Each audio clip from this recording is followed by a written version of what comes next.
Hi friends, welcome to Sri Nithya channel. ఈరోజు microwave ఓవెన్లో popcorn ఎలా తయారు చేసుకోవచ్చో చూపిస్తున్నాను. ఇది మనకు అన్ని షాప్లో దొరుకుతాయి. ఇలాంటి ప్యాక్ ఒకటి తీసుకోవాలి. నేను మైక్రోవేవ్ ఓవెన్లో చేస్తున్నా కాబట్టి గాజ్ బవెల్ తీసుకున్నాను. ఇప్పుడు ఈ ప్యాకెట్ తీసుకోవాలి. ఈ ప్యాకెట్ని మనం గాజ్ బవెల్లో కట్ చేసి అందులో వేసుకోవాలి.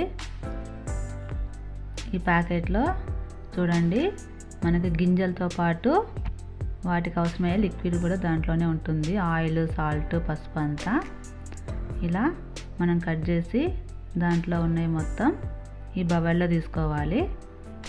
తీసుకున్న తర్వాత ఈ బవెల్కి మొత్తం స్ప్రెడ్ అయ్యేలాగా ఇలా చేసి దానిపైన ఇప్పుడు మనం మూత పెట్టుకోవాలి. ఇలా పెట్టి మనం ఓవెన్లో పెట్టుకోవాలి. చూడండి, ఈ ఓవెన్ నేను ఆన్ చేసి చూపిస్తున్నాను. ఇలా ఆన్ చేసిన తర్వాత మనం గింజలు వేసి పెట్టుకున్న బవెల్ని ఓవెన్లో పెట్టాలి. డోర్ క్లోజ్ చేసి వీటిల్లో ఆప్షన్స్ ఉంటాయి. ఇలా మనకు కనిపిస్తుందిగా పాప్కార్న్ అని, ఆప్షన్ అయినా పెట్టుకోవచ్చు, లేదా మనకి టైము ఒక 5 మినిట్స్ అయినా సెట్ చేసుకోవచ్చు. ఇప్పుడు నేను ఈ పాప్కార్న్ బార్నే పెట్టి చూపిస్తున్నాను. ఆ పాప్కార్న్ బటన్ పెట్టిన తర్వాత ఈ స్టార్ట్ బటన్ నొక్కాలి. మనకు అక్కడ 3 మినిట్స్ అని టైం చూపిస్తుంది కదా. ఆ 3 మినిట్స్లో మనకు పాప్కార్న్ రెడీ అయిపోతాయి. ఒకవేళ మనకు 3 మినిట్స్లో పాప్కార్న్ రెడీ కాకపోతే మళ్ళీ ఒక 2 మినిట్స్ ఎక్స్ట్రా పెట్టుకోవచ్చు. దానివల్ల ఇబ్బంది ఏమి ఉండదు.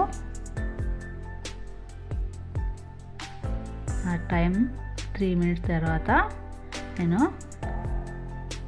చూపిస్తున్నాను. మనకి ఇలా ఎండ్ బటన్ కనిపిస్తుంది.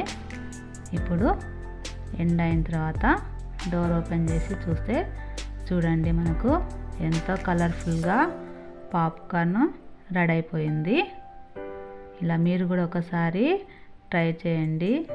ఇంట్లో పిల్లలు ఏదైనా స్నాక్స్ అడిగినప్పుడు 2 మినిట్స్లో మనకు ఇలా వేడిగా పాప్కార్న్ రెడీ అయిపోతుంది.